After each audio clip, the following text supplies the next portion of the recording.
don't think it's a hot take at all to say that Marineford was the catalyst for so many events taking place in the story. The impact of the event shook the entire world of One Piece and set the course of several characters taking various paths. In particular, the two characters we'll be discussing today is Marshal D. Teach, also known as the Pirate Emperor Blackbeard, facing off against the strongest man on his crew, Kuzan, the former Admiral Aokiji, who was handpicked by Fleet Admiral Sengoku to be his successor.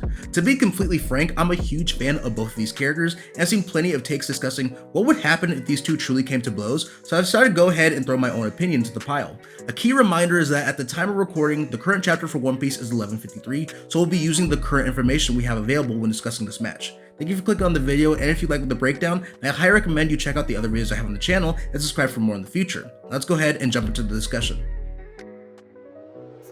For this section of the video, I'm going to be addressing some important context for both Blackbeard and Kuzan. Feel free to skip to the timestamp for the actual breakdown of the fight. Now, before we jump into the battle, I think it's important to address a very simple-minded take on this discussion, which is because Blackbeard is the captain of the crew, he automatically is stronger than Kuzan, his subordinate. This is genuinely some caveman logic when you look further into the context of the story. Just to be clear, I have no issue with the idea of either character being stronger than the other, but the simple use of a captain and a crew member hierarchy as a justification for this placement doesn't make much sense when you compare these two. Just looking at the recruitment of Kuzan onto the crew should dispel this notion, since Kuzan literally had Blackbeard trying to do everything he can to defuse the situation when Lafitte suggested to try kill Kuzan and steal his fruit. Like, no matter how you slice it, Blackbeard didn't want to engage in a fight with Kuzan. Whether you think Blackbeard was scared of him, or him being scared of some, if not his entire crew, dying in the process of their battle, doesn't really matter. The fact is, Blackbeard himself views Kuzan on the level of somebody that he cannot take on lightly in a fight. And it makes sense too, considering that, again, Kuzan was handpicked to be the Fleet Admiral of the Marines. A lot of people purposely underrate the admirals, but if you actually think the leader of the Marines is just on the level of a commander, respectfully, you must eat crayons in your spare time. There isn't a single commander who is fighting a guy who can punch your head off for almost 2 weeks of non-stop battle, terraforming an island in the process. Because of the Battle of Hachinosu, specifically the interactions between Kuzan and Garp, a lot of people believe Garp is just overwhelmingly stronger than Kuzan. But looking at the literal context of the story and battle, that makes no sense. In the actual story, Garp in their battle called out Kuzan for hesitating and being soft twice. The Egghead Vivre cards confirmed this, with multiple translators all confirming that Kuzan was holding back because he had mixed feelings about fighting Garp, while Garp's Vivre card states that he was moving with no hesitation against his former pupil. So if you genuinely think Kuzan was using his full strength in this fight, or that Garp was also nerfed, provide actual canon material to back up your claim, or you're just being disingenuous. Kuzan is Blackbeard's 10th commander, but that status has never reflected his power. When Blackbeard hears that his crew captured Garp, he immediately credits Kuzan because he thinks he's the only person capable of pulling off a feat like that. It even gets revealed in the SBS that Kuzan chooses when to follow Blackbeard's orders, so again, this is not a traditional captain and crewmate relationship.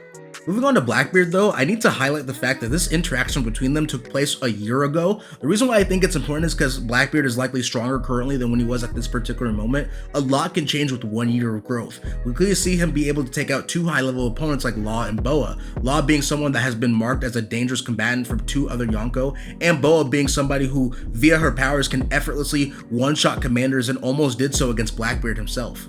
We also have to remember that Marco and the remnants of the Whitebeard pirates were defeated by him, considering that Marco was seen as a potential replacement to fill in the void left by Whitebeard, and he was the strongest member of the remnants. He likely had a 1v1 with Blackbeard, cementing Blackbeard's place as someone who was well outside the commander level rangers, especially when the reports of the battle pretty much let us know that the Blackbeard pirates dog-walked the forces of the Whitebeards badly. And of course, we can't forget also that Blackbeard defeated Ace, another commander, before he even got the Quake Fruit.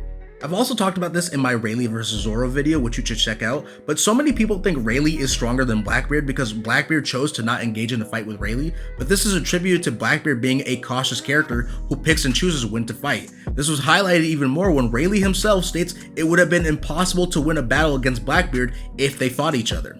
I just wanted to lay out this info beforehand just to really highlight that these guys sit in the same weight class as top tiers in the story. Saying that they aren't relative in this regard would be genuinely silly. Now let's go ahead and now break down the battle. Now, when actually breaking down the battle, this fight is close for several reasons, and it boils down to their respective feats as well as their interactions in the past. Because for a lot of people, they'll just simply assume that Blackbeard can just negate all of Kuzan's ice-based abilities via the vibrations of the Quake Fruit, but there's a difference between simply encasing someone in ice versus being frozen down to the bone or using ice weapons in battle. Kuzan didn't turn tail and run when he was engaging with Whitebeard one-on-one. He was going to land a direct shot on Whitebeard if it wasn't for Jozu's interference in their battle. Just like we saw in the battle with Ace, any attack launched by Kuzan that lands on Blackbeard's body will hurt him, and the pain will be amplified due to the nature of Blackbeard's powers. We do know this takes a toll on Blackbeard's body because he is wheezing not only against Ace, but also against Whitebeard and Law as well, so there is an upper limit to what he can eventually absorb that is linked to his own stamina and endurance. Blackbeard, on the other hand, has a great advantage due to the combination of his fruits.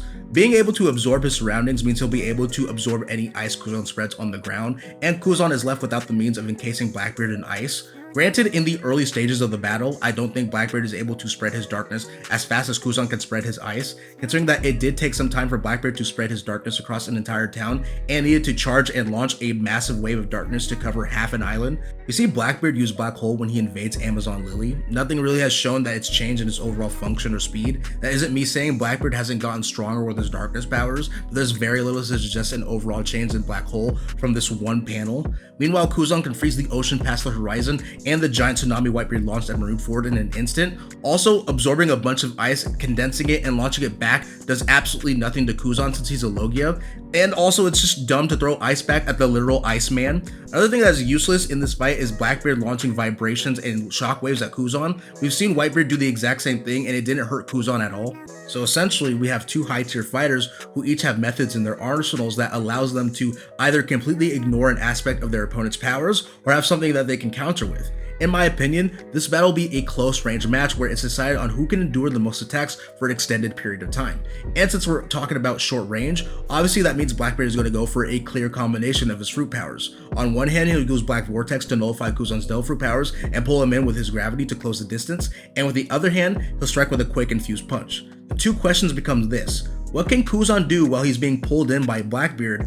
And on the chance he gets caught in Blackbeard's grasp, what can he do without his Devil Fruit powers? To answer the first question, it's not impossible for Kuzan to launch his ice at virtually any distance. We've seen him about to launch Ice Partisan at point blank range against Whitebeard, so even if the distance is small, Kuzan can land an attack against him. This is literally what happened when Ace launched his Fire Spears, so this method is 100% possible. Because of Law, we've seen Blackbeard get stunned from attacks with high levels of attack potency, which Kuzan 100% has. Let's say he's able to power through Kuzan's Ice Partisan, is able to grab Kuzan with his Darkness Fruit. Blackbeard against Ace took advantage of the fact that Ace was turned back into a normal person and was left with little options to retaliate. That same method does not apply to Kuzan because even though in Blackbeard's grasp he has his Logia powers turned off, Kuzan has been trained by Garp and has physical strength at the bare minimum relative to him. The rules for using the Battleship Bags were to not use your Devil Fruit powers or Hockey, so it's not like Kuzan isn't used to fighting without his powers. There wouldn't be anything stopping Kuzan from just countering with his own Hockey infused punch if he can't use his ice. Kuzan is strong enough to have a Hockey class with Garp that can cause a Hockey explosion to take place, and we know that at the very least he has advanced armament Hockey under his belt, so it's not like a direct strike from him is going to just tickle Blackbeard. He's going to take solid damage from the strike. But on the other hand, Blackbeard connecting a Quake Punch is similarly going to do great damage to Kuzan. That's just a fact. Literally any character in the series that doesn't have an emo-influenced healing factor is going to feel the full effects of a Quake Punch. But would the strike be something that can put down Kuzan? Well, honestly, I'd argue no, for the simple fact that Akainu was capable of eating 2 Enraged Quake Fists from Whitebeard, one of which nearly destroyed all of Marineford when it landed. Kuzan and Akainu are relative no matter how you slice it, and we clearly see Kuzan take Garp's Advanced Conqueror's Blue Hole attack, only to then get hit with another wave of Garp's Hockey later, so simply connecting a Quake Fist I don't think is going to put down Kuzan.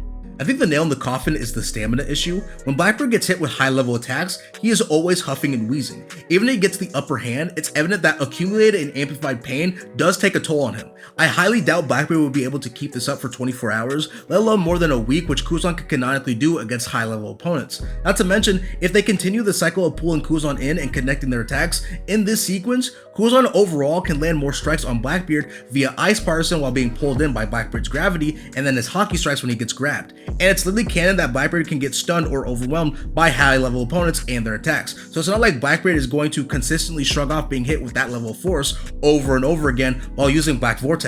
Just to put things in perspective, Whitebeard's little response to having his Quakes negated was to just hit Blackbeard.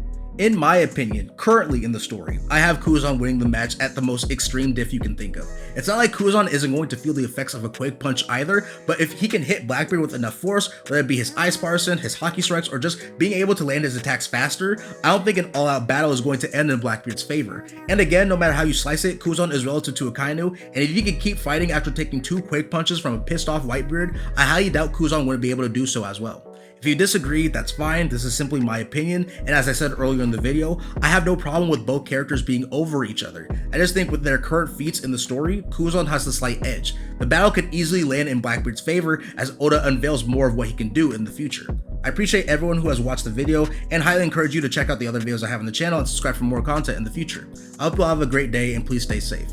Peace.